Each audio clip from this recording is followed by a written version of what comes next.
with coverage you can count on. This is WNEMTV5 News. Well, good morning, everyone. Thank you so much for tuning in to TV5 Wake Up on this Wednesday. A live look over mid-Michigan this morning where you can see we are off to a snowy start. Again, we appreciate you waking up with us. I'm Blake Keller.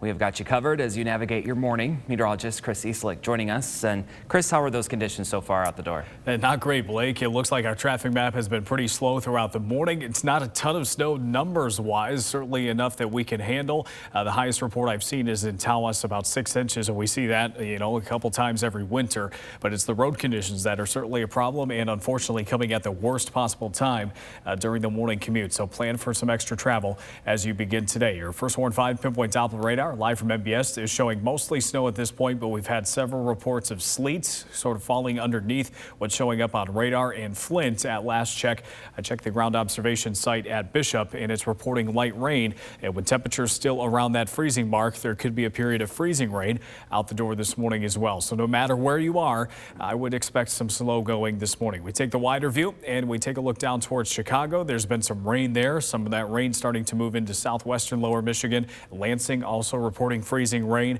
So certainly a commute that you need to be aware of. And now, as we take a live look at our traffic map, 3 accidents have popped up just within the last half hour. You take a look at US 10 and US 127, several slowdowns up and down there. I-75 right through Bay County. I would imagine M13 is a mess as well. And 675, we know how 675 gets.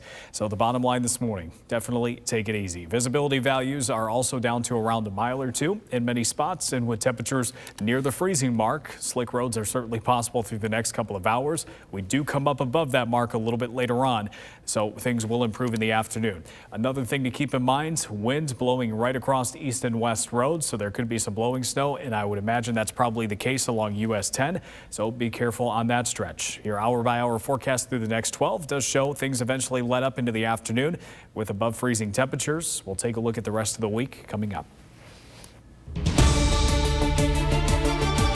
New COVID cases are soaring in the U.S. Hospitalizations are surging and the death toll is mounting. But as bad as it is, Dr. Anthony Fauci says January will likely be worse. President-elect Joe Biden echoed that message as he prepares to assume office against the backdrop of a raging pandemic. Nadia Romero reports this morning. The next few weeks and months are going to be very tough. As the U.S. suffers through the worsening coronavirus pandemic, President-elect Joe Biden is preparing to take office and warning Americans to brace for difficult weeks ahead. We have to anticipate that the infections over the holidays will produce soaring cases counts in January and soaring death tolls into February. Speaking in Delaware Tuesday, Biden laid out his administration's plans to take on the virus, including boosting the vaccine distribution effort and expanding testing. After 10 months of the pandemic, we still don't have enough testing. It's a travesty. That's why I'll propose a COVID action package early next year and challenge Congress to act on it quickly. Biden, urging unity, called on Americans to do their part by social distancing and wearing masks. Masking has been a divisive issue in this country, but COVID is a killer in red states and blue states alike. So I encourage you all to wear a mask. The incoming administration also hoping to lead by example to convince people to get the vaccine. It's about saving your life, the life of your family members, and the life of your community. Biden and Vice President-elect Kamala Harris presenting a clear contrast to President Donald Trump, who has not spoken publicly about the pandemic in recent days and is facing criticism for a slower than promised vaccine rollout. In Washington, I'm Nadia Romero. It's senseless. It has to stop. She was innocent. RJ was innocent.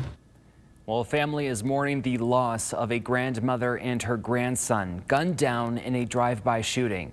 The two believed to be the victims of retaliation in a series of possibly related shootings in Flint this past weekend.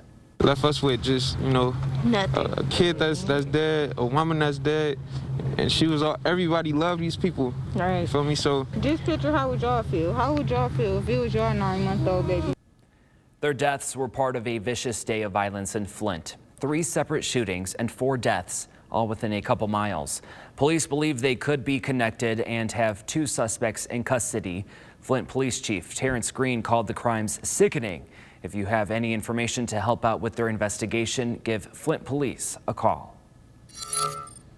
A man accused in a plot to kidnap Governor Gretchen Whitmer is asking a federal judge to release him from jail pending trial. 45-year-old DeBarry Croft of Delaware is one of 6 men facing federal conspiracy to commit kidnapping charges. Since his arrest in October, he's been in prison in Philadelphia. His attorney argues Croft should be released or brought to Michigan immediately. The U.S. Attorney's Office says releasing Croft would be unreasonable. The other 5 men facing federal charges are being held without bond. More local news. Food giveaways are happening today at several sites in Saginaw County. They'll be from 11 to 1 at Carlton Elementary and Atkins Elementary in Bridgeport, and from 4 to 6 at the former Samaritas parking lot on Russell Street in Saginaw, as well as Willie Thompson Middle School. That's also in Saginaw. There's going to be a pop-up pantry this morning at 11 in Bad Axe. It'll be at the Huron Community Fairgrounds. All right, happy hump day to everyone. TV5 News time is 6:38. Stimulus checks are on the way, while Congress argues over whether to increase the amount. Plus, we look at efforts to distribute the vaccine across the country. All right, driving along US 10 this morning, take it nice and easy if you're headed out. Look at those roads, still pretty much covered by compacted snow. We got you covered with our Road Warrior all morning long. We'll be right back.